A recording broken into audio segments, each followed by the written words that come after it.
and a very warm welcome to the final episode of the mini-series where we've been on an inspiring journey with Barbados' East Indian community, hearing their stories of resilience, cultural pride, and the contributions they have made to this nation. Today we look towards the future through the lens of the younger generation, those who will carry forward this rich legacy. But first, Suleiman Bubulia takes us to a powerful visual representation of their history. A mural that vividly captures their arrival, their struggles, and triumph here in Barbados. It's a story painted in color, hope, and determination. Let's take a closer look.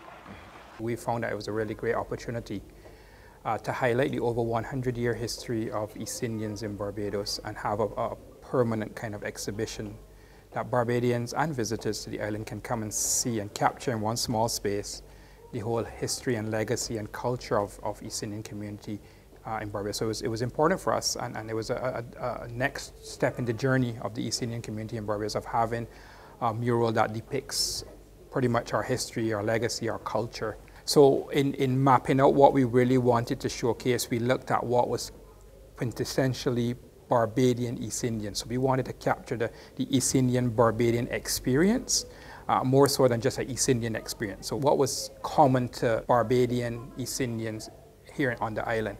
And that's what we wanted to capture in the mural, and the artists and the creatives really captured it beautifully. Rashid Boudou was responsible for coming up with the concept and the ideas. On the mural you have, from one end, which is from the left end, you have the very first East Indian who came to Barbados, a depiction of him coming and what the business that he started. So the first East Indian, as highlighted in Sabir's book, Bengal to Barbados, a Bengali, Bashar Ali Diwan, and when he came to Barbados, he started the itinerant trading. And so we captured that in an image of an itinerant trader in the village, in the countryside in Barbados, with a bicycle, with a suitcase, and him holding a suitcase going into the village. So that is beautifully captured as the first economic venture that the first known East Indian that came to Barbados to settle did when they came. So that's the first aspect. And here he's walking, right, to see his customers, probably have something for the customers. So the first known East Indian migrant. That's how he started, that's how Bashar Ali started, peddling his goods across the countryside and so on. And this continues even after 113 years now. And then later on, when they started to get some money, they started to open their shops. And you remember, Swan Street was known as Jew Street.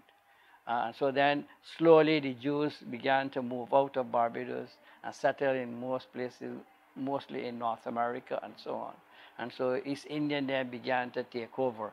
And so you would find, for example, you had, Bombay Bazaar, and you have Kirpalanis, you have Tani Brothers. Tani Brothers would have been the ones. Remember the first Jeevat Ram Tani would have come and established a store in McGregor Street. And then his brothers, 3 of them followed. And then they started to have different businesses. So we even now have Tani Shoe Shop. So they are the descendants of that first brother. And then you have S.Y. Adam, which is still in existence. And you have Foam House again, which is still in existence. When Barbadians go shopping, then they would more gravitate towards shopping in Swan Street, because that is where you would get cheaper goods. And then you probably would even know that store owner. And so there's that relationship. So they feel more comfortable shopping at that particular place. There were times that the white merchants didn't want some of them, they had to bring them from the back door to give them credit and so on, right? Because they were so annoyed that here the East Indians are giving credit without even taking a cent. Because I'm giving you a shirt and a pants for your son to go to school, and you give me 50 cents. Next week when I go, you say 25 cents. Another week you probably will not have any money. And that relationship continue, and that is where it is at this moment. So we captured that in older image of Swan Street, with a number of the names of the stores that existed from even the 50s onwards, actually before the 50s.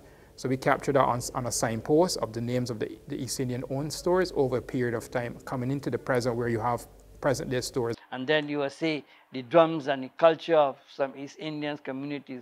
So these are some of the things that happen during the festivals. And then we moved into a very tangible image of a gift that was given to Barbados at independence. That was the Speaker's Chair. So the Speaker's Chair was a gift donated by the Indian government when Barbados attained independence in 1966. And that chair sits in the Parliament, in the lower house where the Speaker sits. And that chair is specially made, and there are only very few of those chairs that the Indian government made at that time to give to various countries.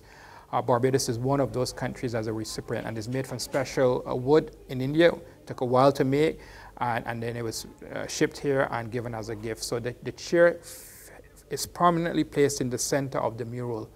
And around that, then you have different elements of the East Indian community and their contribution to Barbados. So you have image depicting doctors, male and female doctors, because the East Indian community has played a big part in the medical part of Barbados. You've had doctors coming from South India back in the early 70s, 80s as professionals.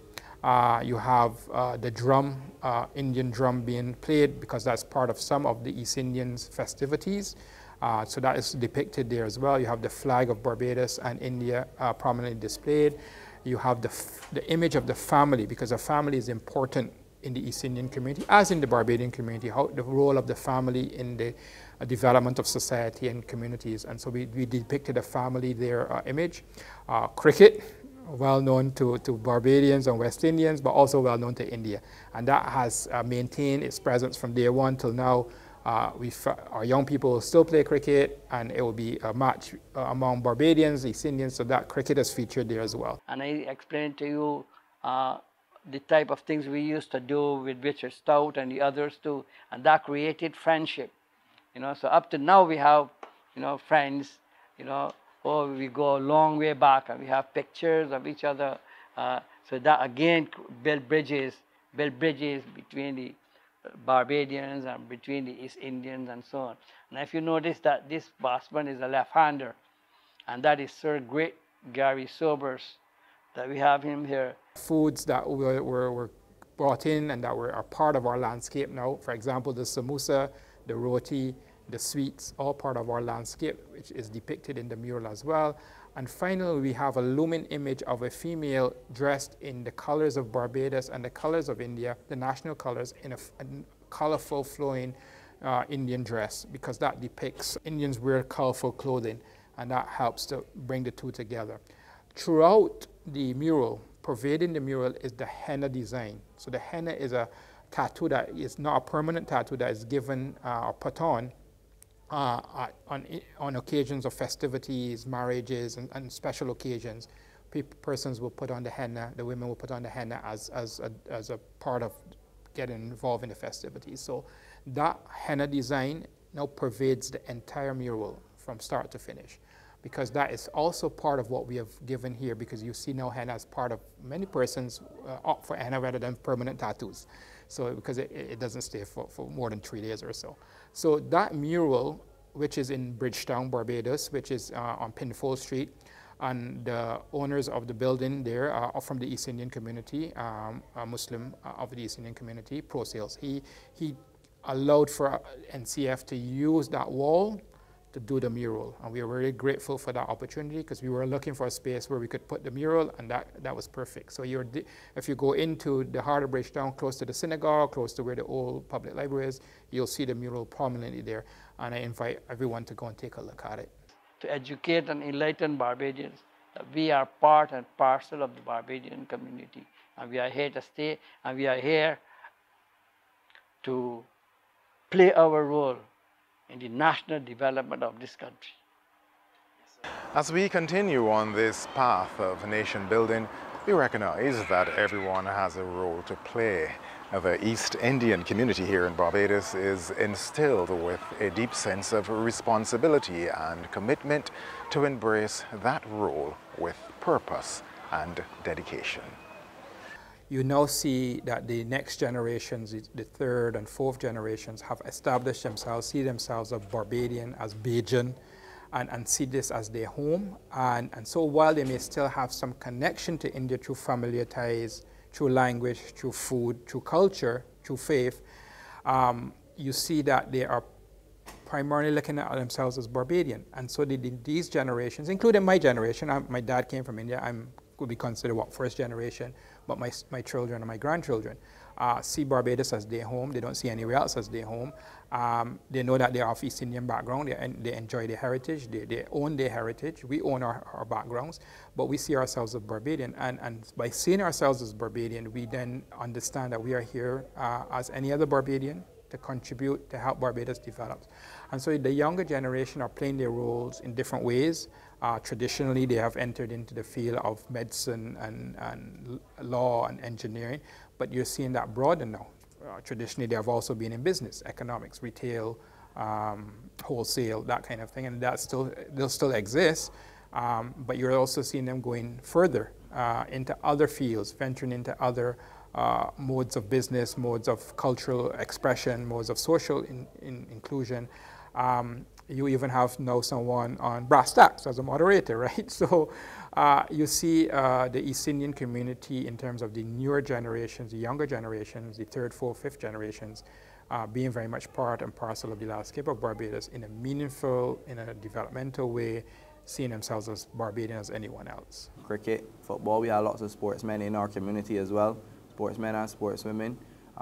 Predominantly in cricket, but now you're seeing persons participating in squash, road tennis, volleyball, some girls in track and field, fencing, archery. So you're seeing it in sports. You're seeing that diversity in sports. So I am a cricket commentator, but funny enough, that same exposure to a business person or to Indians owning a business was right in front of me with my parents, with family friends, with basically everybody in the Indian community. Most people are business people.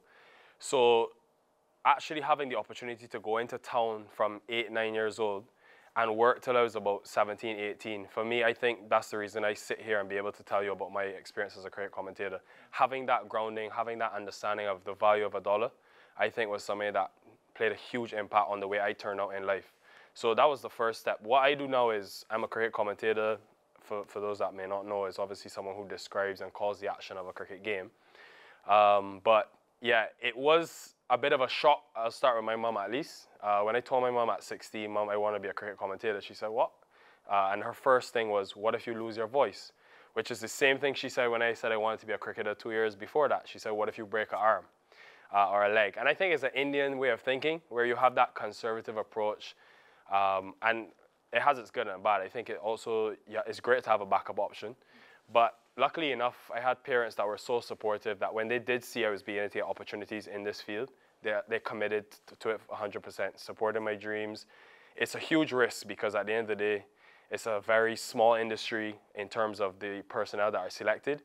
Most of them are former international cricketers, and I did not play international cricket. So it was always going to be a huge risk, and I thank my parents, my family wholeheartedly. Not that I've made it or anything, but even now, for continuing to back me and continuing to support me. So I think that in a nutshell is me branching off away from the stereotypical business person Indian. However, I do see some of my peers, some people around my age now beginning to make similar strides. I am a student at the University of the West Indies studying psychology. I originally was studying literature and English. However, I love writing poetry, so studying something that I love was becoming more upsetting, and I wasn't focusing, and I was struggling a lot with the actual coursework, so I switched to psychology because mental health means a lot to me when it comes to not having those conversations in my own community, my family having mental health issues when it comes to the bipolar, ADHD, all of those different mental health issues runs in my family. So trying to put a stop to that or making conversation about it was very important to me. I also work, which is something that my grandparents were doing, but not in the position that I am in. So I am an assistant office manager in a construction company. And it means a lot to me that I have the opportunity to be working, to making my own money.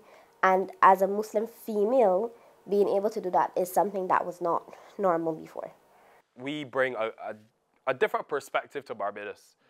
one, the business side of things, I think is a huge aspect where some of the most successful people that I've learned from have been East Indian business people. So I definitely think that advanced thinking when it comes to business and the value of a dollar, I think is something that is valuable to society and valuable to Barbados.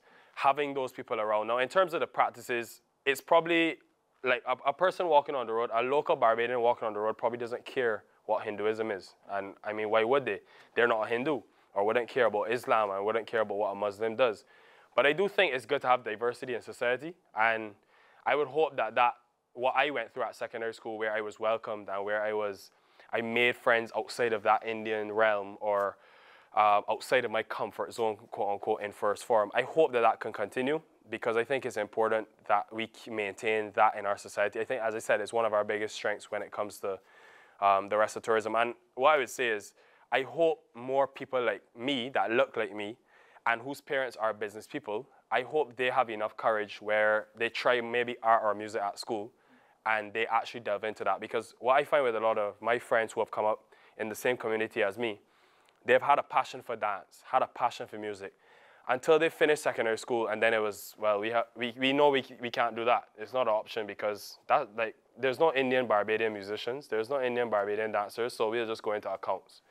And while that's one, at the end of the day, you have to provide for your family, I still think you want to be passionate about what you do. So that's what I would hope continues to happen. And there are some great examples in society. Tahir Bulbulia is a great one. I mean, for him to be hosting brass tacks at his age, for all the work he does, and it's not only in sports, it's not only in politics, it's across a plethora of different things. I think he's a role model in society for people to follow. So the fact that there are people out there that are doing it will show East Indians that it's possible. You don't have to go into business. However, I will say it's a great grounding and a great place to learn.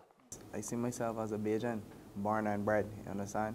Barbadians are generally inquisitive people. They like to ask a lot of questions. People call them malicious, but I kind of go to the side that they like to find out. And once you get them good vibes and good energy, they give you that back in return.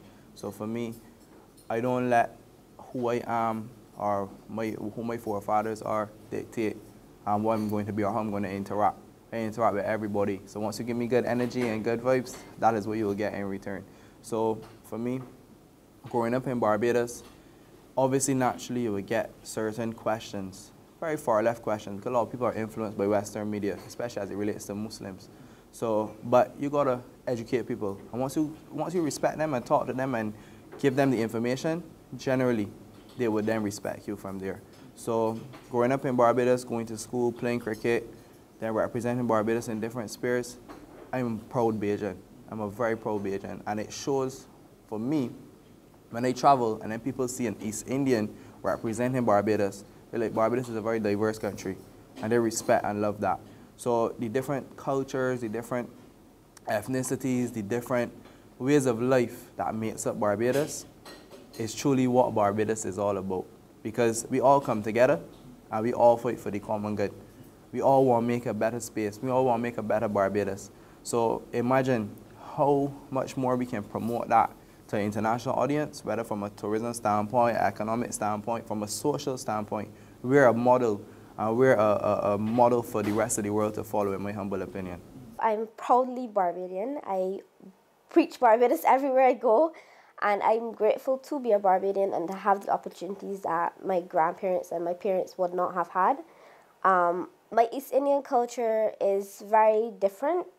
I do follow a lot of the East Indian cultures. However, I tend to stray away from certain cultures that I believe is not suited into my life right now. When it comes to I am married, so I did get married early. However, I did not have an arranged marriage. That is a strict Indian culture when it comes to young persons of my age. Wearing the hijab, that is a strict Indian culture as well. However, you would see most Muslims wearing all black or covering their face and stuff. That is compulsory in the religion. However, everyone doesn't do it. And it's not to say that those that don't do it are living the incorrect lifestyle of a Muslim. It's just their choice. I went to Islamic school, I studied, but I didn't pursue it along my future because I wanted to become a psychologist. I wanted to do something outside the norm. So my Bajan culture, wherever I go, I always tell everyone I'm Bajan. I don't tell everyone I'm Indian because you can see it on me that I'm Muslim. And there's a difference between culture and religion. So when I tell people who I am, I say I'm Muslim. I don't say I'm East Indian Muslim because religion is what is important to me, not the culture really. Yeah. From a young age, my mom would make sure weekly we're going to the temple. At home, we're practicing. You know, the Hindu practices and spiritual practices. And I'm not speaking for other East Indians. I think I'm lucky to have a great mix where I've had so many local Barbadian friends, more than I actually have East Indian friends, so as much as I could be Hindu, I could also tell you every chieftain song that's come out in the last 2 years, or every brutal or, you know, Kwan. I enjoy dancehall music a lot. I enjoy going to cruises, enjoy going to partying, not extravagantly, but it's just a side of me that I think, and you may not see this with other East Indians, where some of them are quite reserved and stay within their community, so Indians will hang out with Indians. But luckily, I think, again, from my upbringing, from me being around business and being exposed to a lot of people and forced to converse with people, I think that has exposed me and allowed me to fully immerse myself in the culture. So, yeah, I think I've always been able to maintain the Indian side, but what I'm truly happy about is that I became more of a Barbadian and became more ingrained in that culture. The younger generation owning their heritage is because it has been passed down from grandfather to or grandmother to father to mother, and it's been passed down. So for example, the language is still very much spoken by some families, the language of India where they came from. Like for example, in the Gujarati community, Gujarati is still a language that is spoken, is not died out. Eating habits still very much, the culinary delights of India are still very much present in many homes. You'll find that on special occasions as well. Habits, you know, how some families operate, still very much how you would find in India, and that whole family structure as well has maintained itself. So the younger generation has owned that heritage and they have not really given it up per se. While they have included Barbadian culture into their practices, there's a fusion of the two cultures coming together. How do I intend to preserve it? It's just about passing it on from generation to generation. And I often say, and there's a quote out there, and it means a lot to me, of people who don't know where they come from, don't know where they're going. So we got to know, and for generations to come, we got to know where we're coming from, whether it be as going back to the transatlantic slave trade, colonial times, whether it be from the Indian standpoint of when the British would have colonized India, and know how my grandfather would have migrated from India to a small island called Barbados. So CBC has done a very important role, especially this series that has been going on, and we have gotten a lot of feedback on the series, very, very positive feedback. Barbadians generally, and people from overseas, because people overseas are watching, are telling us that, you know, we didn't know a lot of these things. We didn't know the East Indian community had this wide variety of people and what they've done. And so it is important that media houses like yourself continue to look at all Barbadians and capture the stories of all Barbadians, be they a majority or minority, faith, culture, whatever background. And so this series has been very important to us, and I commend CBC for doing this. It's been an important journey for us as well, because as you capture the stories, we now have something that we can also put on our website that can be there for people to watch over and over again. But it has resonated really well with Barbadians and the East Indian community as well. And the stories have been wide and varied, and they're very wonderful, positive, impactful stories. Very, very, very important. We don't have the Muslim community on enough programs or have them speak their minds and show the world how they really feel. That is a big thing. And you don't have a lot of young girls like me doing what I am doing, which is very sad, but you understand that this is the culture in Barbados. So as you would have said, that there was a lot of males on the program, and that's expected. So having more males dominate or being a part of programs is what is normal in Barbados. But the girls have things to say, the ladies have things to say, the women have things to say. And that's why there is an organization called Barbados Association of Muslim Ladies, because we have a lot to say as well. So it is very important, and I thank you for having me on here, because it is important for me to share my experiences and share my thoughts. And I hope people really watch it and understand that Islam or Muslims aren't who they think they are, and there actually is a beautiful side to the religion. So we have, Sabir, myself, others, we have set up what we call the Bengal to Barbados Foundation with the prime intention of capturing those stories of the past, capturing the heritage, and bringing it together so that future generations can learn from what we have uncovered, what we have documented. We have, with the Barbados Museum and Historical Society, we have launched a website called Bengal to Barbados.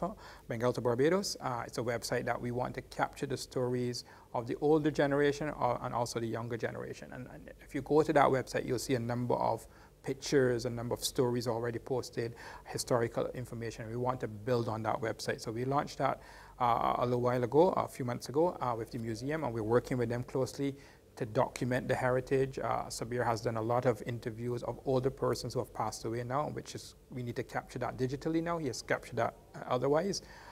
We are collecting pictures, old pictures, which we are hoping to pull together as well and digitize that. And all that we want to put on the website, because it's important that we capture the history now before it's lost. Many other societies and communities not in Barbados did not do that in time, and so they lost a lot of the history. Sabir was very keen on this from the 80s, and I have worked with him since then to make sure we bring together those stories and they're not lost. We recognize that this is important information that needs to be documented and saved so that future generations wouldn't have to go through the hassle of trying to find it is easily available. As we go forward, I would like to see a lot more interaction between the communities, learning from each other, knowing each other.